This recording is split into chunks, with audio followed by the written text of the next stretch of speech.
네, 오늘 우리가 학습할 내용은 135쪽 6장 하나님이 약속하셨다를 공부합니다. 6장 하나님이 약속하셨다는 내용을 살피는데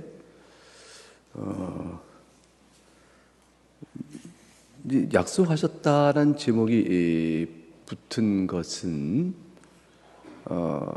이제 의미심장하죠. 하나님이 약속하셨다. 하나님이 어디서 어떻게 약속하셨을까요? 이제 성경을 뜻하죠.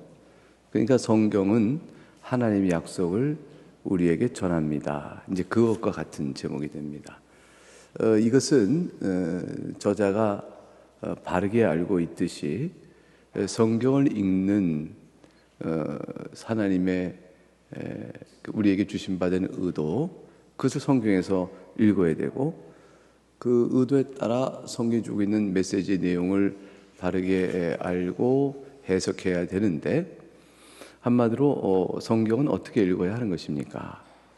이 질문 앞에서 하나님께서 성경 안에서 성경을 통해 성경으로 우리에게 말씀하신 그 약속을 따라 성경을 읽는 것이 성경을 바르게 읽는 것입니다. 이것이 답이 되어지죠.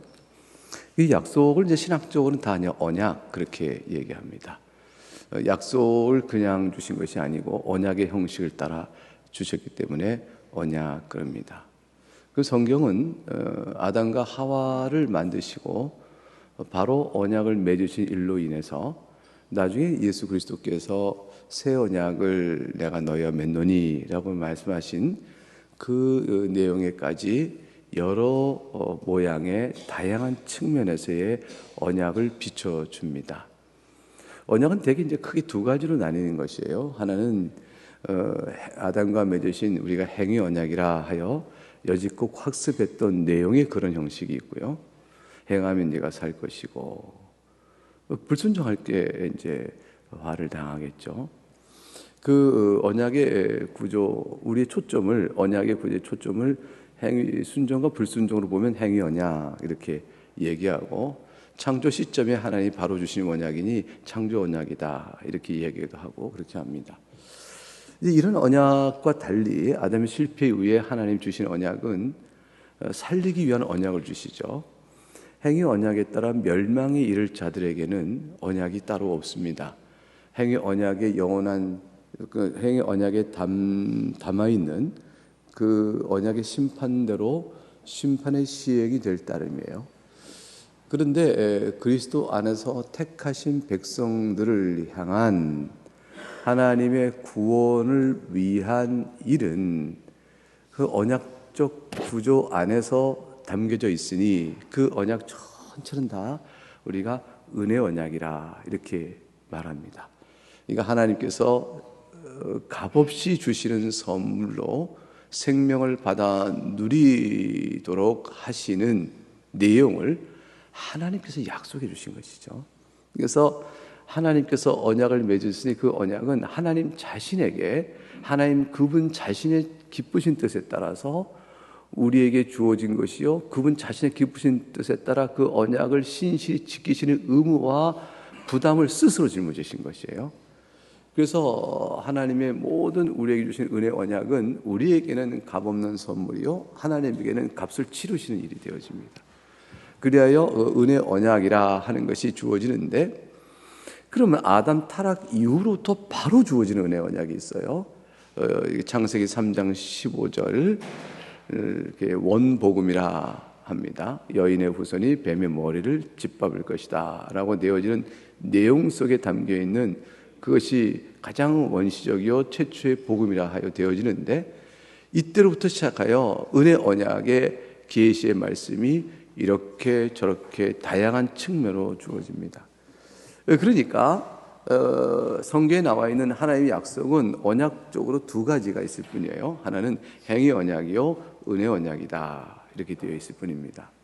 물론 시간 안에서는 이렇게 되어집니다. 그런데 은혜 언약을 이루시는 하나님의 작정으로 들어가게 되면 그 작정은 은혜 언약을 이루기 위하여 성부와 성자 사이에 서로 합의하신 내용에 기초하여 우리에게 우리의 중보 되신 그리스도를 말미암아 하나님께서 우리와 맺으시는 은혜 언약이 있게 되어집니다.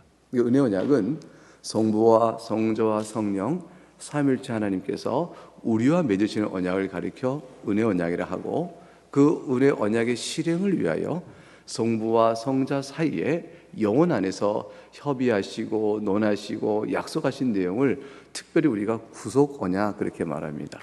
이 구속 언약이라는 그 영혼 안에 있는 언약을 토대로, 기초로, 근거로, 그걸 원천으로 삼아 시간 안에서 하나님, 성부와 성자, 성령 하나님과 택하신 백성들 사이에 언약이 맺어집니다. 그러니까 우리는 하나님과 맺은 언약이 있는 사람들이에요. 그 언약은 하나님이 그 언약 안에 밝히신 바 된 예수 그리스도 안에서 대리 속죄되어진 사실을 믿고 그를 의지하면 영원한 생명을 주신다 하는 약속을 하나님 우리에게 맺으신 거죠.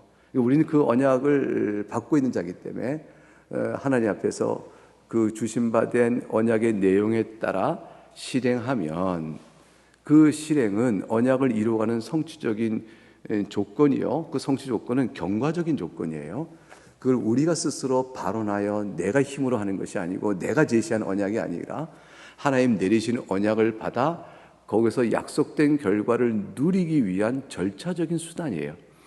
그러니까 매우 다르죠. 왜냐하면 언약의 대상 자체가 하나님이 택하신 자들이고, 그 언약의 대상 자체에게 언약의 복을 누릴 수 있는 모든 조건과 수단을 하나님이 은혜로 주시기 때문에 은혜로 받아 그 은혜 누림 속에서 인격적 반응으로 절차를 따라 나가게 되니 믿어야 되는 것이고, 또 하나님의 말씀 앞에 나오는 여러 은혜의 경로를 우리가 따라 말씀을 받고 살아가게 되는 것이에요. 이렇게 되어지면서 이제 은혜 언약이 우리에게 주어지고 영원한 생명이 전적으로 주어집니다. 근데 이 은혜 언약을 담고 있는 성경은 결국은 성경 전체죠. 행위 언약에 담겨 있는 내용, 3장, 창세기 3장까지 창조와 첫 번째 아담과 맺으신 언약, 그리고 바로 타락 사건이 발생되어지니까 4장을 넘어가서부터는 오직 은혜 아니면 살 수 없는 일이 되어버린 거죠. 그래서 창세기 4장 이후부터 전체 계시록까지 흐르고 있는 것은 하나님께서 택하신 백성을 어떻게 구원하시는가, 그 일을 위하여 하나님은 어떻게 우리에게 역사 속에 실행하시고 말씀을 주시고 가르쳐 오셨으며 이끌어 오셨는가, 그것들을 계속 보여주는 것이에요. 이 모든 일이 우리에게 절대적으로 필요한 이유는 뭐냐면 우리가 전적으로 부패해 있기 때문이에요. 그게 도무지 깨닫는 일에 더디고 알지 못하고 미련하여 택한 백성이라도 그 사실을 알게 하시면서 이렇게 하나님의 그 복잡하고 다양한 역사의 줄기를 따라 행하시는 일들이 필요했고요. 그리고 그 역사의 줄기 속에서 마침내 약속하신 바를 성취하시는 과정을 통해서 메시아가 오십니다. 그리고 은혜의 언약은 처음부터 뭘 담고 있냐면 메시아가 오신다, 그걸 담고 있는 거예요. 그래서 은혜의 언약의 내용은 메시아가 오신다, 그 메시아로 인하여 너희가 구원을 받을 것이다. 요 두 개의 핵심 원리를 가지고 은혜 언약이 우리에게 비춰지는데, 메시아가 언제 어떻게 어떤 모양으로 오는 건지를 우리에게 알려주시는 다양한 측면이 있어요. 그 다음에 역사 속에서 왜 메시아가 아니면 살 수 없는가를 깨우치는 과정이 있어요. 그 과정에서 메시아가 절대적으로 우리의 구원 후에 필요하다는 사실을 익히 인정케 하는 우리 자신의 죄성에 대한 나날한 확연히 드러나는 역사적 실존을 계속 보이십니다. 이스라엘의 민족적 부패뿐 아니라 그것을 속한 모든 하나님의 백성이나 일컫는 개개인이 얼마나 부패한 자들인가를 성경 역사 속에서 계속 보이셔요. 그러니까 인간론의 흐름은 메시아 오신 그분이 아니면 절대 살 길이 없다는 사실을 납득시키고 깨우치고 동의시키고, 그 가운데 개개인의 인생 속에도 그걸 아는 일이 필요한 것이니까 이끌어 가시고, 구속 역사 전체 집단적 이스라엘의 타락상 속에서 그 집단적 이스라엘의 부패성도 보이시고, 그 맥락 속에 그러나 끝내 사람으로 오시는, 혈통을 따라 다윗의 혈통으로 오시는 바로 그분이 오시는 데까지 하나님은 약속을 버리지 아니하시고 이끌어 가신다. 마침내 때가 참에 그리스도 오시는 거죠. 그렇게 이제 역사의 전체 줄기를 하나님이 이끌어 가십니다. 처음부터 빨리 오셨으면 좋지 않았을까 싶은 일은 우리 생각이고요. 하나님께서는 구원할 대상이 많으셔요. 하나님께서는 구원할 대상이 많고 우리도 구원하셔야 되기 때문에 다 하나님 계획하셔서 때에 따라 이렇게 진행하시는 것이죠. 예수님의 재림이 좀 빠르면 좋지 않을까? 우리도 구원하시기 때문에 아직 안 오신 거죠. 만약 우리보다 먼저 오셨으면 어떡할 거예요? 그럼 어떡할 거예요, 우리가? 그러니까 이제 이렇게 되어지는 흐름 안에서 주님은 역사를 일구하십니다. 그러면 이제 우리에게 들어오는 것은 타락 이후에 노아의 홍수 심판, 바벨탑 사건, 그리고 아브라함과 언약, 그다음 족장사가 나오기 시작하죠. 아브라함과 맺으시는 언약, 그 언약이 이삭과 야곱에게 계속 반복 확인되어지죠. 출애굽 후에 모세를 통해 시내에서 맺으시는 언약, 그 시내에서 언약이 여러분 이제 매일 성경 요즘 하고 있는 신명기 마지막 부분에 있는 모압 평지에서 가나안 땅 들어가기 전에 모압의 언약의 갱신, 그리고 가나안 땅에 과연 들어갔는데 들어간 그들이 하나님 앞에서 범죄의 일을 계속 벌여갑니다. 그러니까 다윗과 더불어 언약을 다시 갱신하시고요. 다윗의 언약을 통해서 또 나타내 보이시고, 이렇게 그때마다 하나님의 언약의 형태로 나타내 보이셔요. 크게 보면 그런 거죠. 그 에레미야를 통해서 새 언약에 대한 약속을 주시고 그리스도가 오시게 되어져요. 그러면 이렇게 여러 형태의 언약이라 이름 붙일 만한 특별한 사건적 계기가 있는데, 그것들은 다 서로 다른 언약이냐? 앞에 나온 언약이 실패하니까 새롭게 맺으신 또 다른 언약, 실패하니까 또 다른 언약을 주어진 것이냐? 이런 의문을 가질 수 있는데, 그렇지 않고 하나의 통일된 은혜 언약의 여러 측면들이다라는 것이에요. 그래서 은혜 언약의 포괄적이며 총체적인 이해를 위하여 다양한 측면의 요소들이 그때그때 제시되어지는데, 그 모든 것들의 요약이요 전체는 예수 그리스도 안에서 다 모아져요. 그 그리스도 안에서 모세 언약이요 다윗 언약이요 하는 것들에 대한 여러 특성들이 그리스도 안에서 다 성취가 되어집니다. 그 성취되어진 내용을 실무적으로 이해할 수 있도록 하기 위해서 하나님은 선지자도 세우시고 제사장도 세우시고 왕직도 세우신 거예요. 이스라엘 구약의 경우, 구약의 경륜에 따라 왕직, 제사장직 또 선지직을 세우실 때 이것들의 각각의 직분의 역할들은 언약을 향하여 눈을 끌어가는 것이에요. 계속 그걸 통해서 전체 구약의 백성이나 그리스도가 오신 다음에 신약의 백성이나 다 은혜 언약 아래 구원의 은혜를 바라보게 하십니다. 이제 우리의 이제 그런 전반적인 종합적인 스킴이죠. 전체적인 구도가 그렇다는 사실을 알고 성경을 보는 것이 얼마나 중요한가라는 것이에요. 그렇지 않으면 성경을 임의로 자기 렌즈로 자기 임의로 보고 또 해석하게 되어지니까 말씀의 뜻과 달리 엉뚱한 해석을 붙여서 하나의 말씀이니? 라는 이제 권위 아래 엉뚱한 길을 가게 되어지는 것이죠. 씩씩하게 가게 되죠. 열심히 가게 되는데 잘못된 길로 가는 거예요. 가보면 하나님이 안 계셔요. 가보면 구원이 없어요. 왜냐하면 진리의 길을 벗어나 있기 때문에. 그래서 성경을 바르게 해석하는 것이 매우 중요하다. 이 바르게 해석하는 길을 찾기 위한 부단한 신학 해석적 노력들이 이제 신학자들 가운데 있어 왔고, 경건한 신학자의 무리 가운데서 적절하고 올바른 해석의 틀들을 이렇게 잡아낼 수가 있었죠. 그것들이 정당한가는 이제 계속적인 후대 학자에 의해서 이게 검증이 되어지는 과정을 거쳐요. 그러나 다 성경을 토대로 귀납적으로 이끌어지는 신학의 해석은 역사적이며 문법적인 측면에서 문맥의 정확한 해석과 그것이 동겨지는 역사와 그 다음에 신학적인 연결이 있는 거죠. 전체 66권의 신학도 통일성 안에서 보게 되어지면 그리스도가 떠오르게 되고, 그럴 때 바르게 해석한 것이라 이렇게 인정하게 되어집니다.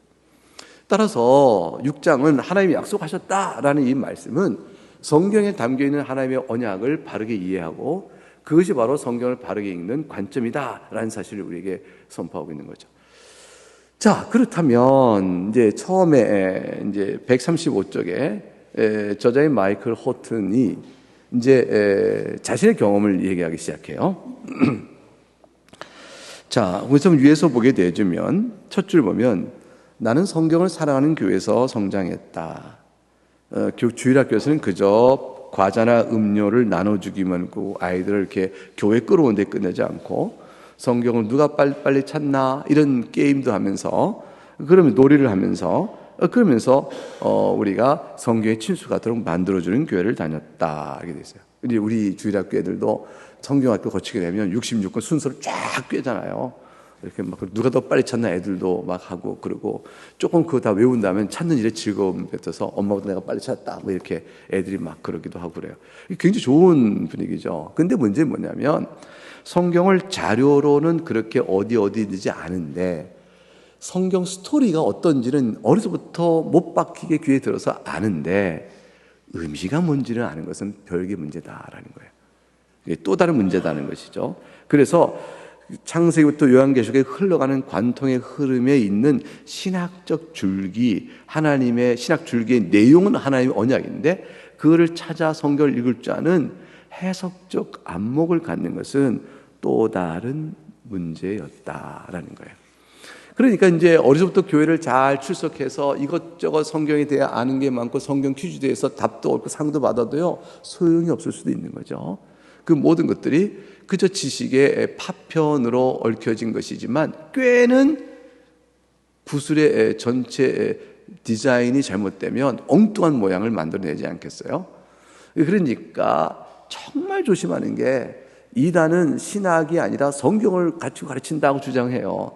그렇게 그 이름으로 자기가 그려낸 잘못된 신학 줄기에 따라 성경을 꿰가지고 봐라 이것이 맞다 잘못된 가르침을 주는 거죠. 이게 성경의 자료를 어떻게 꿰야 올바르게 성경이 우리에게 주고자 하는 하나님의 교훈이 반영된 결과물을 얻느냐라는 것인데 그 올바른 그 성경의 구슬 하나하나를 꿰는 일, 그것이 가장 핵심적이고 바른 것 중에 하나가 지금 말하겠다는 거예요. 하나님의 언약이다라는 게 그것을 말하겠다는 거죠. 그 관점을 봐야 한다는 것이에요. 그래서 맨 아래에 이 호튼 교수가 자기 경험을 얘기해요. 구약 성경 대부분 낯설었고 율법과 종교의식의 숲에서 나는 성경이 이게 도대체 무엇을 말하는 건지 알지 못한 채 길을 잃고 말았다. 이렇게 말하고 있습니다. 여러분 이제 우리가 그 성경을 읽을 때 구약 성경의 레위기 또 신명기 다 율법의 규례가 계속 나오는데 그 다 우리에게 어떤 의미를 주는 것인가? 우리는 더 이상 이스라엘 백성도 아닌데 또 시민 정부 사회에 사는 것도 아니고 이스라엘의 시민 정부 안에 있는 게 아니잖아요. 그러니까 우리는 이제 그런데 이게 도대체 우리가 무슨 의미가 있는 것인가라는 것을 해석할 수 있는 그것이 적용적 교훈에 대한 올바른 인도 이게 다 불필요하단 말이죠. 이런 것들을 이제 바로 배우지 못하면 이제 헤매게 되는 거죠. 그래서 첫 번째 질문을 던져봅니다. 136쪽에 구약 성경을 어떻게 이해할까라는 것이에요. 구약 성경에서 배우면 우리는 다 사건을 많이 배우게 됩니다. 그래서 성경에는 사건, 구약 성경에 큰 사건들이 나타나잖아요. 사건은 사람을 통해 이루어지니까 구약의 인물들을 배우게 됩니다. 그럼 구약의 인물을 들을 때 우리는 아브라함의 인물을 듣고 요셉의 이야기도 듣고 그렇죠? 아브라함이 얼마나 믿음의 조상이요 믿음의 사람인가? 100세나 될 때까지도 이렇게 하나님께서 자식 주신다는 그 약속을 믿었으니 불가능 가운데 믿은 아브라함의 믿음을 배우자. 그래서 아브라함은 우리의 믿음의 조상이에요. 얼마나 훌륭해요. 요셉은 보디발의 아내 유혹을 뿌리치고 옥에 갇히고 형제에게 팔리는 당하는 그 슬픔과 고난 속에서 하나님을 굳게 믿었던 사람, 이 신실한 사람 요셉 같은 신앙과 경건을 배우자라는 측면에서 요셉은 또 우리에게 굉장한 모범이 되는 게 사실이죠. 두말할 것 없이 구약의 중력의 하나님 쓰신 신앙의 인물들은 다 위대한 인물이었어요. 다윗을 생각해 보세요. 세상에 돌팔매로 그냥 골리앗을 물리쳐요. 그런 용기가 어디 있으며 사울마저도 다 겁에 질려 있는 그때에 그 청년 하나, 청소년이죠. 그냥 그걸 잡았다. 다윗처럼 용맹하며 하나님 믿고 나가자. 기도로 나가면 우린 골리앗 싸워 이길 수 있다. 용기를 북돋는 청소년 집회가 있을 수 있는 거죠. 저도 그 말 듣고 자랐거든요. 그래서 저도 다윗 같게 해주세요. 아니 다니엘이 굶어요. 얼굴이 그냥 피부가 좋아져요. 그러니까 우상의 음식을 먹지 않겠다. 결단에 대한 다니엘의 모습에서 그 지혜를 배우자. 이렇게 이제 우리가 이런 것들 다 배우게 되는 거죠. 그런데 이들의 영웅 서사시냐는 거였어요. 이제 질문은 그거죠. 하나님 쓰신 귀한 인물들이 있는데 그 인물들의 이렇게 훌륭한 점들이 드러나는데 그 훌륭한 점은 어디로부터 온 것이냐는 거예요. 다윗의 용맹과 다니엘의 지혜는 어디서 받았고 아브라함의 믿음은 어디로부터 온 것인가?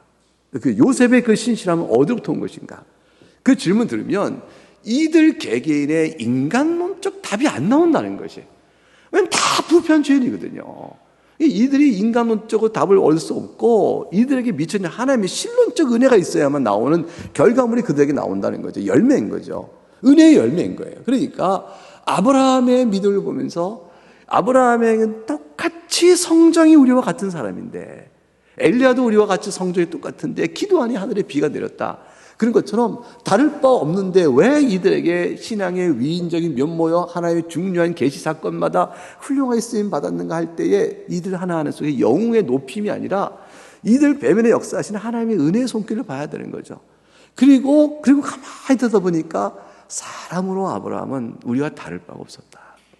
근데 하나님이 그 은혜 가운데서 아브라함을 성장시키고 이끌어 오셨구나. 아브라함이 언제적 아브라함이냐는 것이죠. 다윗이 그렇게 훌륭했지만 다윗을 통해 하나님의 은혜의 느낌이 어떤가를 다시 돌아보는 데까지 와야 돼요. 그 모든 것들을 보게 되어지면 하나님은 인간에게 각각 은혜 주셔서 그를 바꾸어내어 하나님의 구속 역사에 어떤 역할들을 맡기신 하나님의 은혜의 손길이 쭉 흐르고 있음을 보고 그 가운데 하나님이 어떤 분이시며 우리를 위해 행하신 일이 무엇이며 그 속에 담겨있는 그 은혜가 무엇인가를 깨달아 하나님을 찬송하는 대로 성경을 읽어가지 아니하면 성경이 영웅담 서사시가 되고 마는 거죠. 그럼 우리는 뭐가 되냐면 나는 모세와 같지 아니하고 나는 아브라함과 같지 않고 난 다니엘 같지 않으니 나 같은 인생은 뭐 의미가 있겠는가 이렇게 되어지는 것이죠. 매우 잘못된 이제 성경의 성경의 종합적인 해석이 아니라 한 단편적인 해석에 머물러 영웅시대는 인간을 배워가는 게 되어진다. 그게 이제 올바른 성경의 읽기냐? 모범의 측면은 있어요. 왜냐하면 경건한 선배들을 보고 신앙 멘트에서 우리를 돌아보는 모범의 측면은 있어요. 근데 모범의 측면이 적용의 한 부분이어야 되는 것이지 그게 핵심 메시지가 아닌 거죠. 하나님의 은혜를 깨달아 은혜 주심을 인하여 모세가 모세와 같았다면 하나님의 그 손길을 찬양하고 그 어려운 시기에 모세를 들어 쓰셨으니 적용으로 들어가는 거죠. 오늘 같은 시대에도 출애굽이 필요한 시대라면 한다면 또 개인적으로 영적 출애굽이 필요한 시대라면 또 세속사의 압력 속에서 복음의 눌림과 교회의 압박이 큰 시대라면 또는 세속권에서 교회 집회가 방해를 받고 있다면 뭐 등등등 어떤 사회 속에 적용적 이해가 될 수 있죠. 우리에게 하나님 모세를 주시옵소서라고 할 수 있는 거예요. 모세 자체의 영웅이 아니라 통하여 하나님 일하심이 있을 그 리더십을 필요로 기도할 수 있어요. 이렇게 해서 우리가 또 그 리더십을 배양하는 일에 교훈과 자극과 모범을 배울 수 있지만 그 모든 것도 다 적용이에요. 적용 안에서 우리에게 주어지는 한 부분인 것이지 그 적용에 나오는 깨달음의 모든 이해와 메시지는 하나님으로 나가야 되는 거예요. 예수 그리스도이시고 글로 나가야 되는 거죠. 그렇게 안 가면 소용이 없어요. 그래서 그 얘기를 하는 거예요. 그래서 보니까 영웅적인 이야기를 전하는 것을 알게 되었다. 그런데 그 영웅적 이야기는 서로 무슨 관련이 있지? 이런 생각이 들었다. 근데 세월이 흘러서 좀 더 성장하다 보니까 성경을 읽다 보니까 어릴 때 듣던 아브라함이 아닌 거예요. 어릴 때는 아브라함은 믿음의 조상이고 뭐 이렇게 아브라함 정말 좋아요 이렇게 했는데 이제 유치부 때나 초등부 때 초기에는 그랬는데 조금 더 커서 성경 읽다 보니까 아니 아브라함이 죄를 지는 거예요. 하나님 말씀을 의심하고 하갈하고 같이 또 사라와 같이 얽혀지는 그 가정사의 복잡한 일들을 보게 되니까 아브라함의 불신앙이 있는 거죠. 아브라함이 언제부터 믿었나?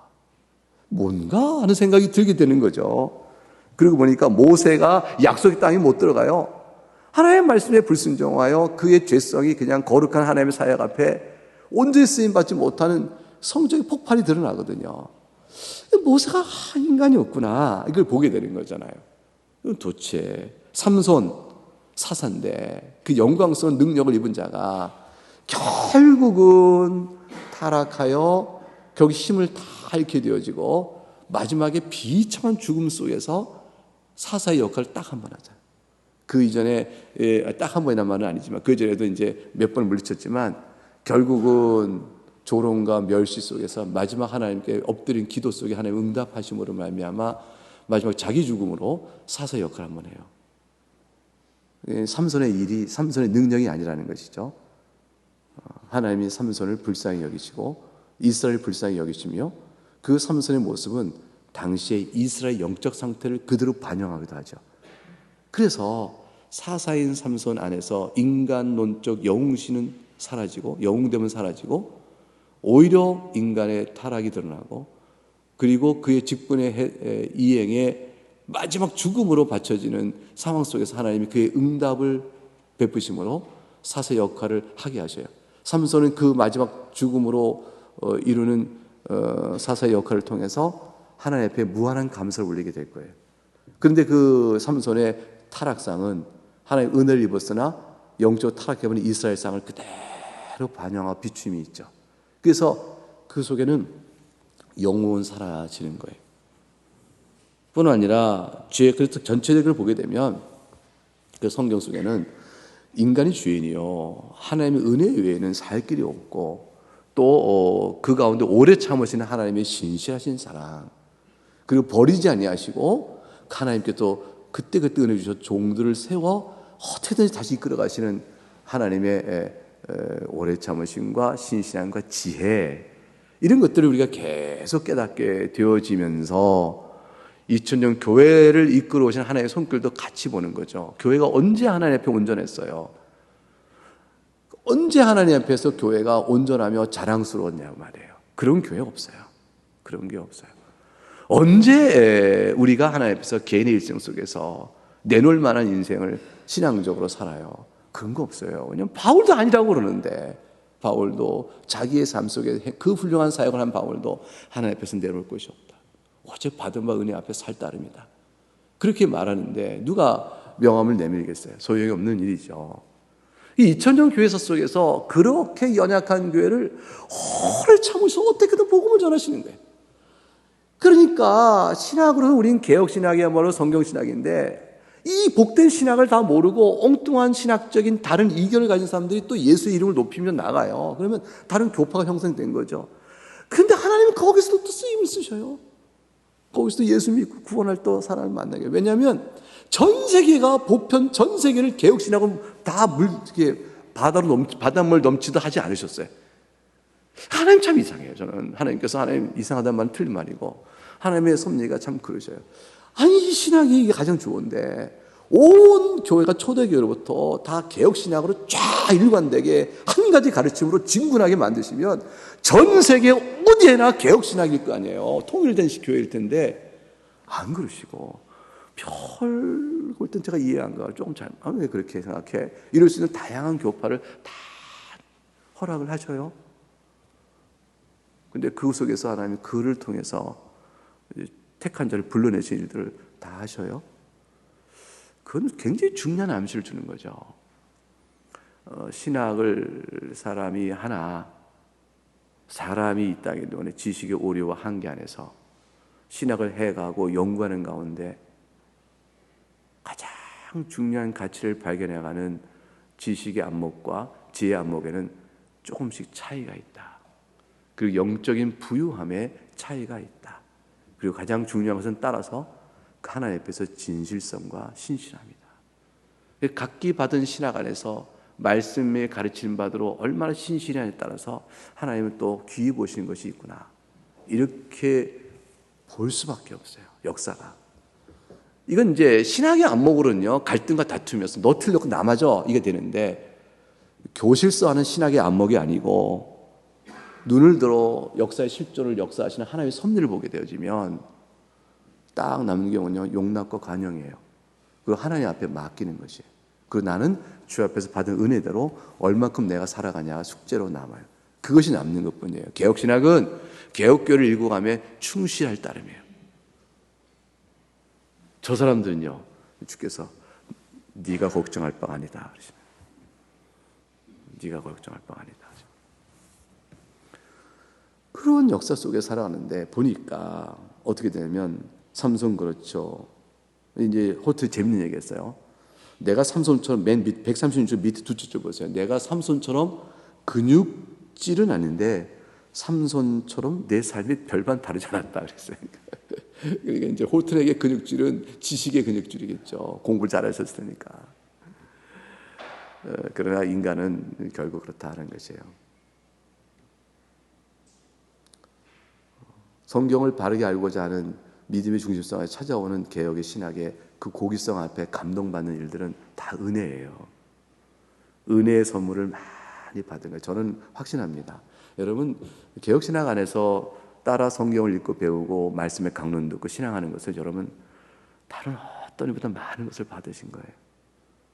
가장 2000년 교회사 속에서 가장 귀한 것을 우리 손에 쥐어지고 있고 그 복을 누리고 있다는 사실은 의심의 여지가 없어요. 모두가 다 알지 못하는 은혜의 빛을 우리가 받고 있다. 이것은 틀림없어요. 제가 보기에는 그래요.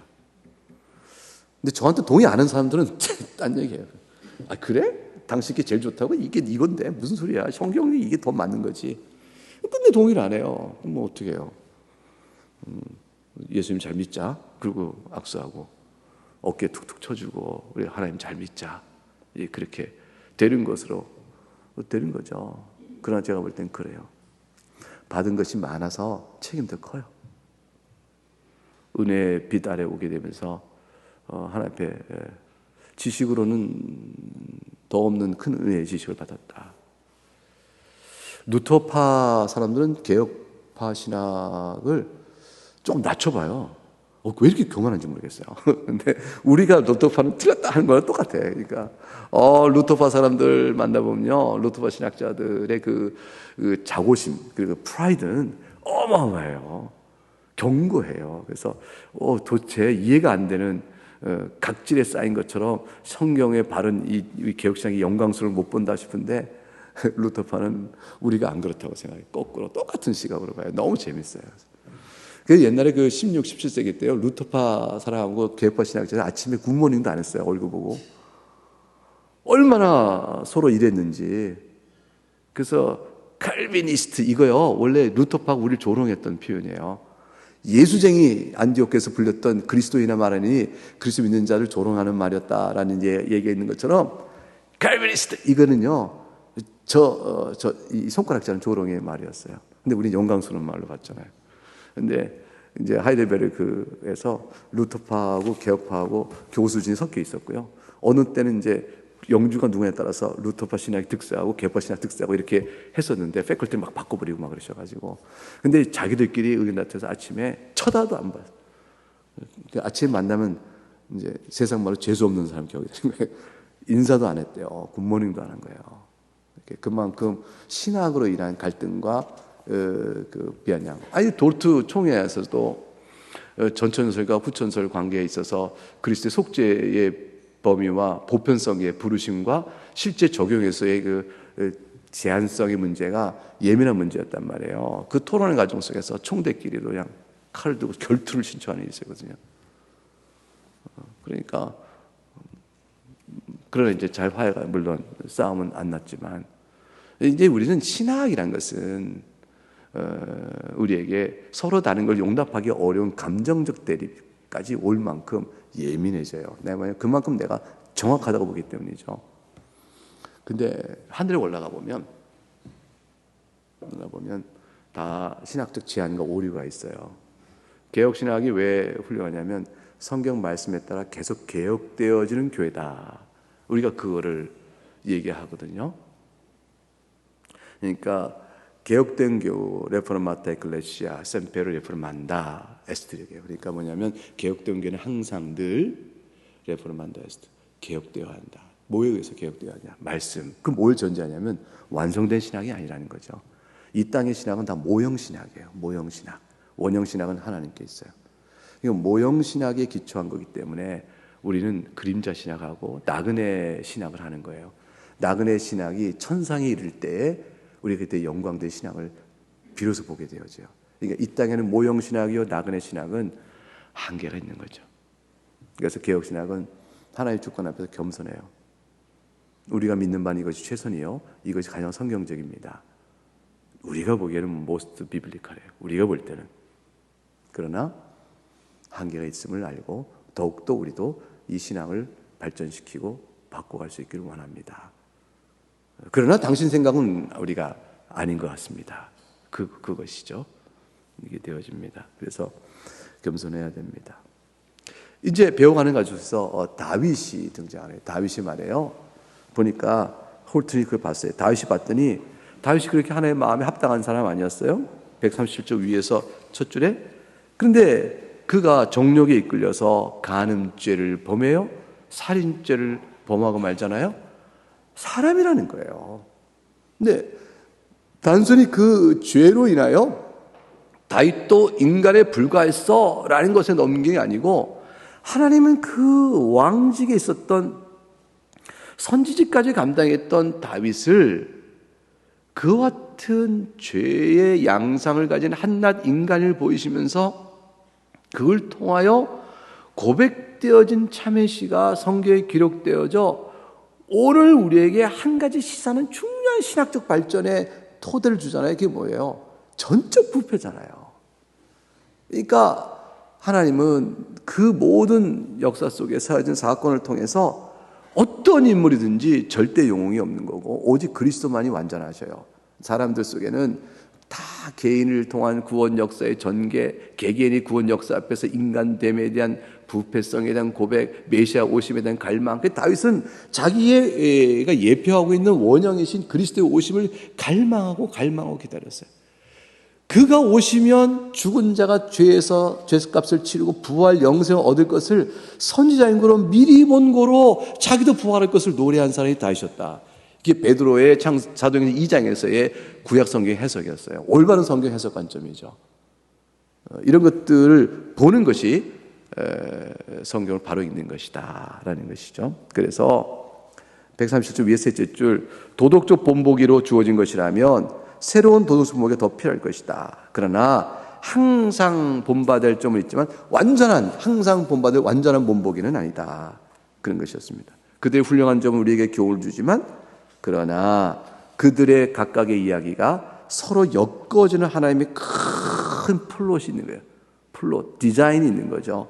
그것은 뭐냐면 모세보다 위대한 선지자, 아브라함의 참된 후손이자 우리를 진정한 땅으로 약속하실 그 왕, 그 선지자, 그리고 우리의 죄값 치르신 제사장에 대한 참된 원형, 하나님이 정말로 기뻐하신 사랑하는 자, 그 아들, 그 메시아를 향하여 성경에 쫙 모아주고 있는 거라는 거죠. 예수님께서 말씀하셨죠. 모세의 율법과 시편과 선지에 가리키는 바 곧 그분이 나니라 하셨어요. 성경을 그렇게 읽어야 해석 관점을 열어준 것이죠. 그래서 성경은 예수님이 중심이에요. 예수님의 관점의 성경을 읽어야 돼요. 그 당시에 서기관과 바리새인도 성경을 읽었지만 그리스도 오심에 대한 올바른 관점을 이해하지 못했기 때문에 오신 메시아를 바라볼 수 있는 눈이 없었어요. 성경을 바로 알았으면 성경에 나와 있는 그분이시다라고 보게 될 텐데, 예수님께서 하신 말씀이 그거잖아요. 너희가 마음 미련하고 마음에 더디게 믿는 자들이요, 모세 율법과 선지자 시편에 쓰여진 모든 게 나를 가리키는 말이 아니냐라고 말할 때 성경을 어떻게 그렇게 읽느냐는 것이잖아요. 예수님께서 부활하신다 이 말이에요. 승천하시기까지 40일 동안 제자를 몰라 성경을 가르치셨어요. 예수님의 40일간에 가르친 특별 과외, 집중적 수업이 바로 뭐냐면 성경을 계속 풀어 메시아 오심의 내용이 무엇이었고 자신이 오신 모습 안에서 주님이 그래서 그때 그 말씀이 그것이요, 그래서 이 해석을 착착착 퍼즐 맞히듯 착착착 깨닫는 시간들을 주님께서 성경을 가르치신 거죠. 제자들이 가르치시고 승천하셨어요.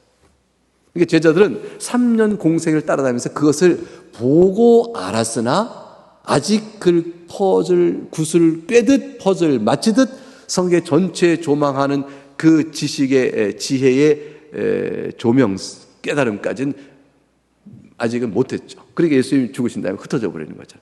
부활한 다음에 정말로? 이러는 거 아니겠어요? 주님 모아서 가르치셨어요. 그리고 사도들에게 교회를 맡기시고 승천하신 거죠. 그러므로 사도의 가르침 위에 교회가 서는 거예요.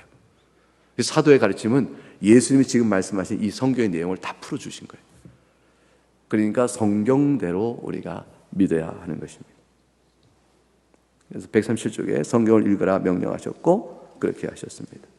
그래서 137쪽 맨 아래쪽에 미련하고 선지자 말한 모든 것을 마음에 더디 믿는 자들이여 하신 말씀이 들어왔습니다. 그래서 138절 위에 둘째 줄 부활하여 승천까지 40일 동안 제자들 가르치는 것들이 확실하게 효과를 나타내었다. 그때 그들은 비로소 다 이해했다. 여러분, 이때 40일 동안 주님의 가르침에 직접 앉아서 배우고 싶죠? 그때서 너무너무 좋았겠죠? 근데요, 여러분, 그 40일간 배운 것보다 더 많은 것들이 성경에 써 있어요. 베드로가 남긴 것, 40일 동안 배워서 남긴 것 외에 우리 더 많은 하나님이 가르치는 영감된 글들이 성경에 더 우리에게 주어져 있잖아요. 기도하여 말씀을 듣고 깨닫고 하는 일의 부요함은 우리에게 약속되어 있는 겁니다. 구하시면 받습니다. 그래서 위에서 130절 위에서 넷째 줄 사도행전에 기록된 사도들 설교가 모두 글 속에서 구약 성경을 성취해서 선반자서 드러났다. 이 말은 뭐냐면 결국 사도들의 설교는 그 당시 바리새인과 서기관들과 제사장과 성경 해석 싸움을 했다는 거예요. 누가 성경을 바르게 읽는 것인가에 싸움을 한 거죠. 성경을 들어 말할 때 계속 그 논쟁을 하잖아요. 그래서 이제 사도들도 성경을 들어서 가르치고 누가 성경을 바로 읽는가. 그것이 유대교와 기독교의 갈림길이었어요. 기독교는 예수 그리스도, 너희가 십자가에 못 박혀 죽인 바로 그분, 사망 권세에서 노임받아 부활하신 바로 그분이야말로 성경을 바로 읽는 것이다. 이것이 기독교예요. 유대교는 그렇게 읽지 않았죠. 유대교는 모든 고난의 종인이 모두 다 이스라엘로 봐요. 집단적 이스라엘로. 어리석은 해석이에요. 인격적 해석을 못하고 있는 거죠. 그래서 밑에서 5줄, 6줄 보겠습니다. 성경은 매우부터 읽어보겠습니다. 시작. 성경은 매우 구체적인 약속을 전하는 역사이다. 성경은 하나님께서 마땅히 죽어야 할 죄인인 우리를 그리스도의 성육신과 삶과 죽음과 부활과 승천과 재림을 통해 자신의 영광에 참여하게 하신다는 약속을 전한다. 아브라함과 모세와 다윗과 다니엘과 같은 사람들도 우리와 더불어 약속된 영생의 선물을 기쁨으로 받아 누리는 수혜자가 된다. 성경의 진정한 영웅은 하나님이시다. 아멘. 우리가 구소사적 안목사부는 성경 인물 설교를 할 때도 이 관점의 내용을 놓치지 않고 어떻게든지 성경을 읽어가고 인물을 바라보며 하나님의 은혜를 바라볼 수 있도록 하기 위한 노력을 하고 있는 것이라 보겠죠. 그런 맥락에서 설교가 하나님의 말씀이 되어지는 것이라 할 것입니다. 여기까지 하겠습니다. 기도하겠습니다.